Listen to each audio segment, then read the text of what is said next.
Shalom saudara-saudara yang dikasih Tuhan.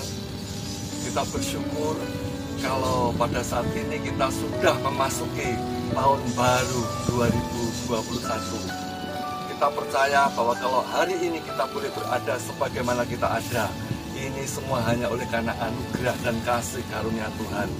Dia yang sudah menyertai kita di sepanjang tahun 2020 yang baru saja kita lalui, sehingga kita boleh ada sebagaimana ada kita hari ini. Itu sekali lagi hanya oleh kasih karunia dan kemurahannya. Kita tahu 2020 yang sudah kita lewati bukan perjalanan yang mudah. Kita hidup hampir sepanjang tahun ya di tengah masa pandemi Corona COVID-19 yang belum mereda sampai hari ini.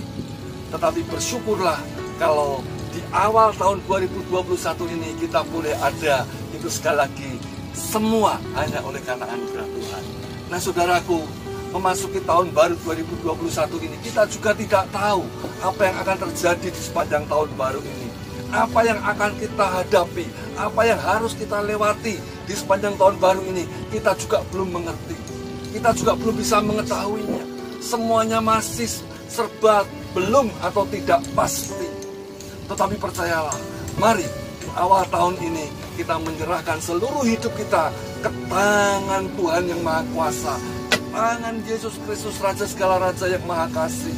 Dan percayalah, kita akan hidup dalam pemeliharaannya, kita akan aman dalam penyertaannya yang sempurna. Karena itu memasuki tahun 2021 dan melewati sepanjang tahun baru ini, jangan kita hidup dengan mengandalkan kekuatan diri sendiri. Jangan kita hidup mengandalkan akal ataupun kemampuan kita sendiri. Tapi mari kita berserah kepada Tuhan. Kita menyerahkan hidup kita sepenuhnya kepada Dia dan mengandalkan Dia. Nah, saat ini saya bersyukur kalau hari ini saya boleh berada di lokasi ini. Sebuah lokasi kawasan tepian pantai selatan Jogja yang ada di Kabupaten Kulon Progo. Ini luar biasa. Kalau Bapak Ibu Saudara lihat, di sana tampak seperti ada dataran atau ada daratan. Itu bukan pulau, tapi itu pembatas saja dari sungai ini, muara sungai. Dan di balik dataran itu, di balik daratan itu adalah Laut Selatan. Memang kita tidak bisa melihatnya. Ini adalah kawasan pantai di seputaran Pantai Glagah, Kulon Progo, daerah istimewa Yogyakarta. Dan di sebelah sana, saudara, itu adalah bandara baru, New Yogyakarta International Airport. Itu ada di sebelah kiri saya di sana. Jadi saya bersyukur hari ini bisa berada di tempat ini. Dan saat ini saya berada di sebuah perahu, ya. Nah, kalau kita melihat perahu ini, maka teringatlah saya ketika Yesus mengajak para muridnya untuk bertolak ke seberang, ya, melewati Danau Galilea. Dan ini yang akan kita renungkan bersama. Saya akan bacakan satu ayat, yaitu di dalam Injil Markus pasal yang keempat ayat 35. Ini perikop yang sangat populer, di mana kita tahu dari kisah ini Yesus meredakan, ya, Yesus meneduhkan angin ribut yang bergelora, yang bergelombang di Danau Galilea, yang saat itu membuat murid-murid ketakutan karena mereka merasa sudah hopeless, sudah hampir putus asa. Mereka berkata ketika membangunkan Yesus, "Guru, celakalah kita akan binasa." Kenapa? Karena mereka tidak mengenal secara benar siapa Yesus itu. Nah, sebenarnya kuncinya adalah di ayat 35 itu. Saya akan bacakan Markus 4 ayat 35. Pada hari itu, waktu hari sudah petang, Yesus berkata kepada mereka, "Marilah kita bertolak ke seberang."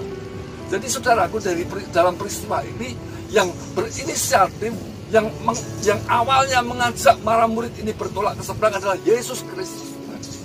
Bukan murid-murid itu sendiri yang mengajak Yesus untuk menyeberang Danau Galilea, tapi Yesus yang berkata, "Marilah kita bertolak ke seberang." Jadi intinya saudaraku, melewati tahun 2021 ini, kita juga mari dengarkan suara Tuhan. Saya percaya di awal tahun ini Tuhan juga berkata, "Ayo anak-anakku, hai umatku, mari bersamaku, berjalan bersamaku melewati tahun 2021 ini." Nah, pertanyaannya adalah, kenapa pada akhirnya para murid ini bisa diserang badai di Danau Galilea? Ya, ada angin ribut, ada taufan yang melanda mereka, sehingga dikatakan di ayat selanjutnya, saudara baca sendiri nanti sampai pasal 4 ini ya, sampai ayat 40 ya, mereka ketakutan. Kenapa? Karena ternyata saudaraku, setelah mereka ya berada di dalam perahu dan kemudian mereka mulai berlayar menyeberang Danau Galilea itu, dikatakan Yesus tertidur ya di buritan perahu itu. Kenapa Yesus tertidur, saudaraku? Karena selama di perahu ini ternyata para murid asik dengan dirinya sendiri. Ya, mereka tidak lagi mengutamakan keberadaan Yesus, sehingga Yesus akhirnya tertidur saja di perahu ini dan mengamuklah badai. Jadi intinya, saudaraku, melewati tahun 2021 yang akan kita jalani sepanjang 12 bulan ke depan ini, izinkan Yesus yang memegang kendali hidup kita. Izinkan Yesus yang menjadi juru mudi hidup kita. Izinkan Yesus yang menguasai seluruh perjalanan hidup kita. Percayalah, maka kita akan aman. Mungkin 2021 tidak lebih baik adanya dibanding 2020. Kita masih akan menjalani masa pandemi ini sampai kapan kita tidak tahu. Ya, mungkin ada banyak hal yang tidak kita perkirakan, yang tidak kita duga akan terjadi. Kesukaran, ya mungkin bencana dan segalanya, persoalan hidup yang datang silih berganti. Tapi selama kita menempatkan Yesus sebagai juru mudi dalam hidup kita, kita akan aman. Dan kita tahu di akhir kisah ini, ketika akhirnya Yesus dibangunkan dan terbangun, maka Yesus berdiri dan dia berkata kepada ombak, kepada badai, kepada angin yang bergelora di Danau Galilea itu, tenanglah, diamlah. Maka seketika danau itu menjadi tenang kembali. Kenapa? Karena Yesus adalah Tuhan yang Maha Kuasa.